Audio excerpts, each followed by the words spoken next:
नमस्कार. सर्वप्रथम गुढीपाडव्याच्या हार्दिक शुभेच्छा.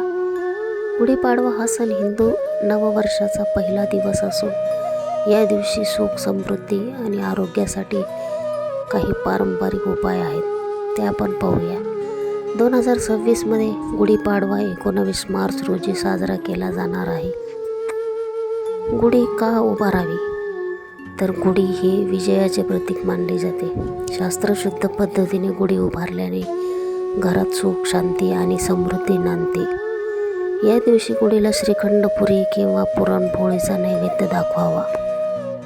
गुढीपाडव्याच्या दिवशी अंघोळीच्या पाण्यामध्ये कडुलिंबाची पाने जर टाकली तर काही आजार असतात शारीरिक, ते नष्ट होऊन जातात.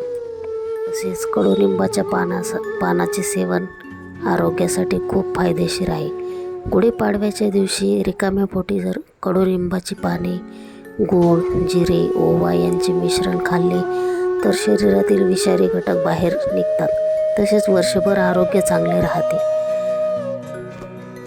त्याचबरोबर गुढीवर जे आपण कडुलिंबाची पाने लावलेली असतात ती गुढी उतरवल्यानंतर धान्याच्या डब्यामध्ये ठेवावीत. यामुळे धान्याला कीड लागत नाही आणि वर्षभर अन्नाची कमतरताही भासत नाही.